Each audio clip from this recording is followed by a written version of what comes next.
Assalamualaikum warahmatullahi wabarakatuh. Ketemu lagi ya dengan saya Suara Siang liburan ya. Libur semester. Nah, pada hari ini kita ketemu lagi dengan mata kuliah yang berbeda, yaitu database server untuk 2019 untuk semester 3. Sambil menunggu teman yang lain, silakan kuliah akan segera saya mulai ya. Seperti biasa, Pak Arsyad siap masing-masing untuk sudah selesai. Saya akan mengingatkan kalian tinggal klik saja untuk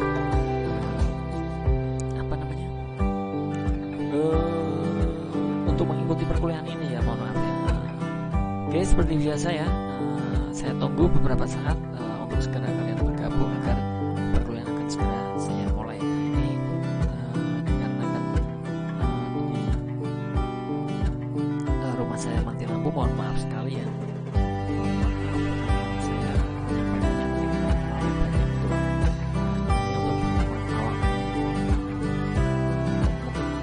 bisa dalam saya menyampaikannya dalam bentuk rekaman live streaming, mohon maaf ya, karena kendala listrik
Oke, kita mulai saja ya untuk materi pertemuan awal hari ini ya. Untuk mata kuliah database server untuk semester 3 ya, untuk angkatan 2019. Oke, kita langsung saja ya untuk ke kontrak kuliah. Mata kuliah database server untuk semester 3 ya, untuk 2019 menghapus saya email dan WA sudah saya cantumkan. Kemudian untuk penilaian akhir sama ya, absensi 50, tugas 20, UTS UAS 30. Ini sama seperti pada pertemuan semester kemarin ya. Karena saya karena masih online, jadi absensi saya ambilkan dari 50%-nya dari absensi untuk penilaian. Apa 4 kali melebihi 4 kali tidak boleh mengikuti ujian seperti biasa ya. Nah, untuk WA untuk ini misal ada permasalahan mengenai perkuliahan, silahkan konsultasikan ke WA. Dan untuk tugas dan materi atau download materi nanti ataupun pengumpulan tugas kalian itu saya alihkan bukan ke email ya, tapi ke Classroom. Nah, di sini karena ada kelas pagi dan sore ya, jadi saya buat forumnya masing-masing. Untuk kelas pagi yang bagian atas ini ya, di sini kalian join di sini untuk kode database server di kelas pagi. Kemudian untuk kelas sorenya juga ada di sini DB server yang sore ya. Jadi untuk semester 3 2019 ini untuk kode-kodenya silahkan dicatat masing-masing ya. Untuk nanti segala sesuatunya memang saya alihkan ke Classroom ya. Pengumpulan tugas, penilaian dan lain sebagainya itu memang ada di Classroom. Dan materi-materi setelah saya sampaikan penyampaian itu tetap akan saya share di Classroom, bukan di forum lain ya. Oke, seperti itu ya, saya rasa paham ya. Silahkan nanti segera join ya, karena materi juga akan saya upload di sana hari ini ya. Jadi untuk semuanya agar segera join ke forum kita Classroom. Oke, langsung saja ke materi ya untuk mempercepat ya. Nah, untuk asal mula istilah database, karena kita perkuliahan database server ya, harus mengetahui database itu apa. Berawal dari ilmu komputer, meskipun kemudian artinya semakin luas, memasukkan hal-hal yang di luar bidang elektronika ya. Artikel ini mengenai database komputer catatan yang mirip dengan database sebenarnya sudah ada sebelum revolusi industri, yaitu dalam bentuk buku besar, kwitansi dan kumpulan data yang berhubungan dengan bisnis. Nah, pada awalnya dulu memang seperti itu ya. Database itu ternyata masih berbentuk buku besar ya, kalau sebelum adanya untuk teknologi komputer sampai sekarang ini ya, sampai seperti itu ya. Untuk hari ini kan sampai hari sekarang ini kan sudah sangat canggih ya, untuk database-nya tidak menggunakan manual lagi. Definisi database para ahli ini banyak ya. Silahkan untuk dilihat ya. Sebentar, ini saya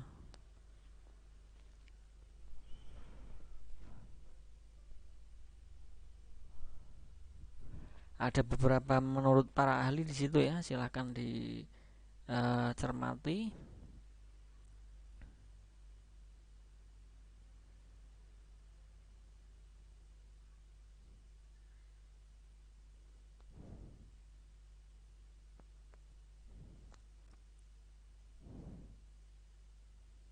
Sebentar, maaf.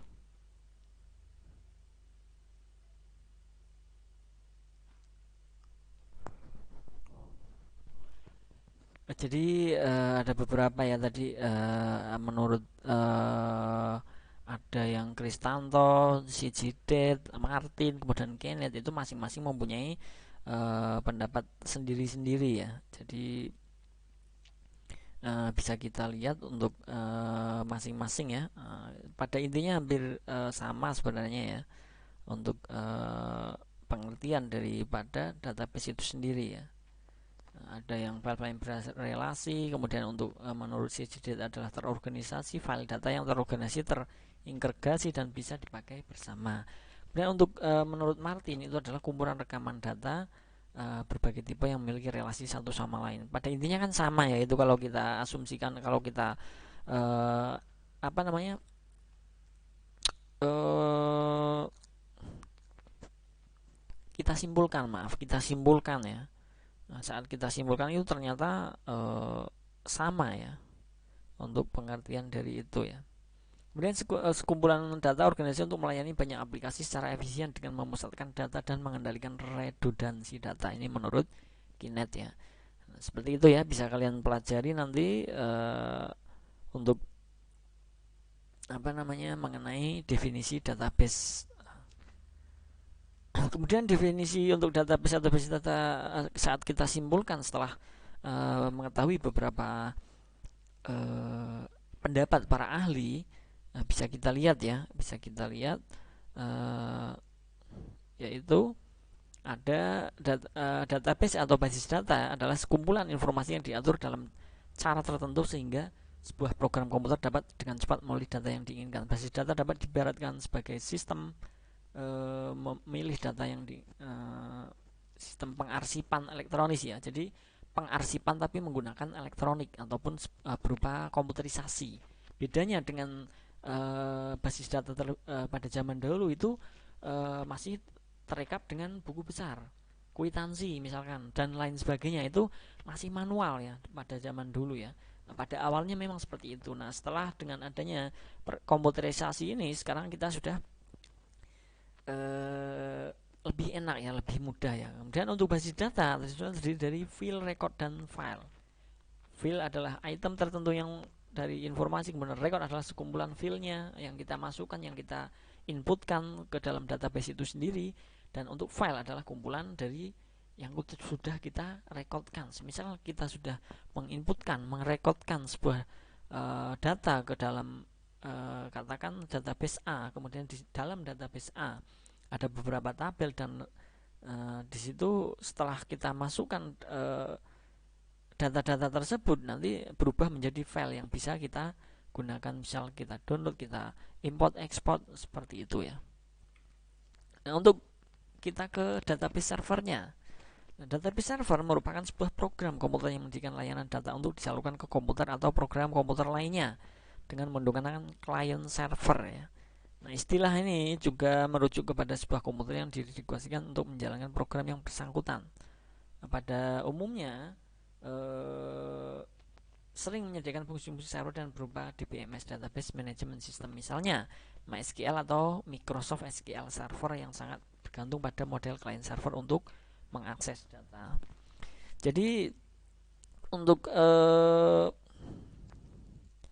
database server ya, nanti saya masih mencari informasi ya intinya, karena untuk semester 3 itu apakah menggunakan database server untuk materinya itu apa namanya menggunakan MySQL atau SQL Server, saya belum paham ya. Nanti bisa saya konfirmasikan ulang ya. Untuk pertemuan depan kita akan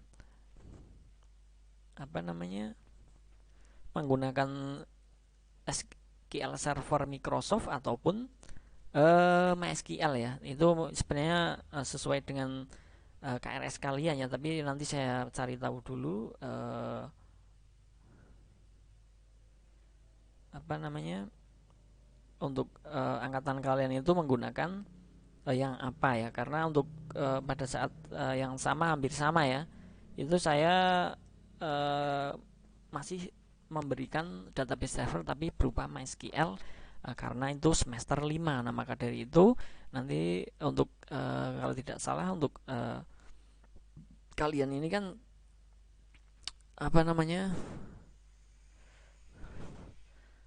masih semester 3, jadi mungkin kemungkinan besar itu nanti menggunakan yang Microsoft SQL Server untuk pembuatan ini ya.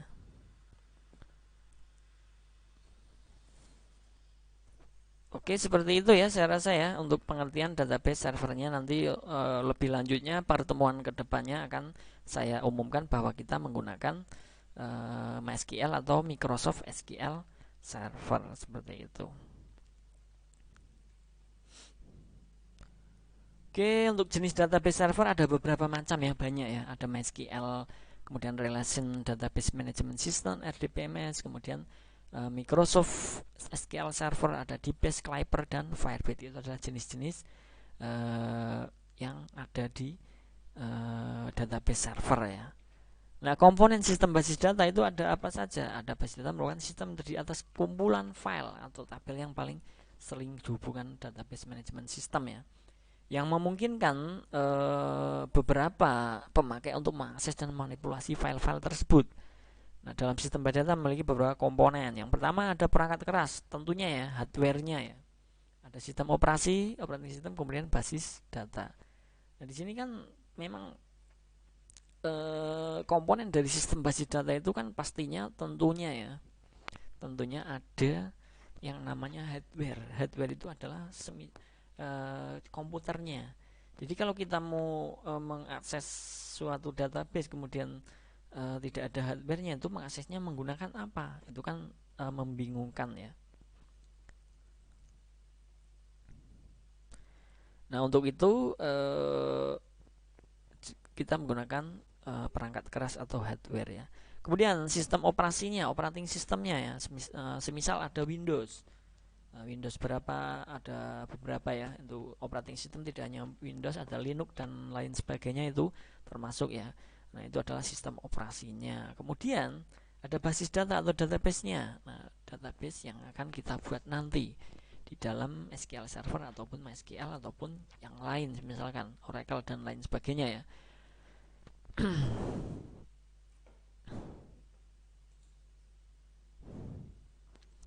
Konsep dasar database adalah sekumpulan dari catatan-catatan atau potongan dari pengetahuan. Sebuah database memiliki penjelasan tertutur dari jenis fakta yang tersimpan di dalamnya. Nah, penjelasan ini disebut skema. Skema menggambarkan objek yang diwakili suatu database dan hubungan di antara objek tersebut. Ada banyak cara untuk mengorganisasi skema atau memodelkan struktur database. Dikenal sebagai database model atau model data. Nah, konsepnya seperti itu ya, kumpulan dari catatan-catatan. Kemudian database memiliki terstruktur ya, jenis fakta yang tersimpan di dalamnya atau skema. Kemudian skema menggambarkan objek yang diwakili suatu database. Nah, untuk perangkatnya, membuat database itu diperlukan menggunakan suatu komputer, tentunya yang menggunakan hardware tadi ya, yang disebut dengan perangkat menggunakan suatu program komputer juga, yaitu perangkat lunaknya ada, yaitu semisal kita menggunakan Microsoft SQL Server, itu adalah softwarenya. Kita menggunakan PHP Admin MySQL, itu adalah softwarenya. Nah, DBMS terdiri dari dua komponen, RDBMS Relation Database Management System atau Overview of Database Management atau ODB ya, yang berorientasi objek ini biasanya. Nah, fungsi database server itu sendiri apa? Dapat menyimpan semua data organisasi di satu lokasi. Misal kalian menyimpan data di perusahaan kalian misalkan ya, nah itu bisa disimpan semuanya di dalam satu lokasi saja. Kemudian meningkatkan keamanan data. Nah, tentunya ya, data akan lebih aman di database server karena sudah ada perlindungan di atau security-nya masing-masing di database servernya itu. Jadi kita tidak perlu mencatat secara manual, kemudian kalau catatan itu hilang, nah itu kan namanya tidak aman ya untuk database kita ya. Kemudian menyediakan layanan database management service di mana data tersusun dengan cara tertentu sehingga meningkatkan pencarian dan pengambilan data saat kalian membutuhkan sebuah data tersebut. Misalkan mau dipakai dengan digunakan untuk sesuatu, nah di situ kita bisa eksporkan database itu ke dalam bentuk file tertentu ya. Kemudian klien dapat mengakses data yang tersimpan di database server dalam satu waktu tanpa saling mengganggu satu sama lain. Jadi seperti ini, semisal kalian membuat database, kemudian database itu suatu perusahaan, dan di suatu perusahaan tersebut kan ada beberapa bagian. Nah, pada saat ada misalkan kita contohkan 5 bagian, kelimanya mau membutuhkan data di database, bisa mengakses data tersebut secara bersamaan tanpa ada yang mengganggu satu sama lain. Jadi kita bisa menggunakannya secara bersamaan dalam waktu yang sama, seperti itu. Itu adalah fungsi database server. Nah, cara kerjanya bagaimana? Memiliki model client server, dapat diartikan sebagai model dari suatu model sistem yang membagi proses antara server yang mengolah database dan klien yang menjalankan aplikasi. Server itu adalah semisal MySQL-nya atau SQL Microsoft servernya. Kemudian kliennya adalah kita yang menjalankan aplikasinya. Nah, database dapat diakses oleh maaf, ini tadi klien menjalankan aplikasi ya, benar. Kemudian database dapat diakses oleh beberapa klien secara bersamaan. Nah, itu yang seperti tadi saya katakan, walaupun dalam waktu yang sama ada 5 orang yang mau mengakses database perusahaan misalkan, nah itu tidak akan mengganggu ya. Semuanya bisa mengakses secara bersamaan tanpa ada yang terganggu, misalkan responsif dan lain sebagainya ataupun apanya untuk saat kita ekspor importnya itu mengganggu, itu tidak. Nah, itulah keistimewaan untuk database servernya ya. Jadi bisa membuka dalam waktu yang sama dengan beberapa klien seperti itu. Nah, itu hanya sekilas mengenai database server ya. Saya rasa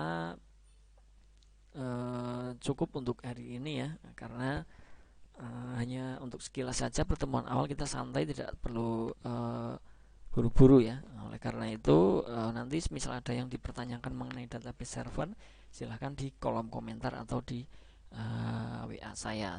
Oke, terima kasih untuk teman-temannya semua yang sudah hadir ya dalam perkuliahan ini. Semoga apa yang saya sampaikan bisa dipahami, bisa dimengerti untuk sebagai dasar untuk mata kuliah database server ini ya.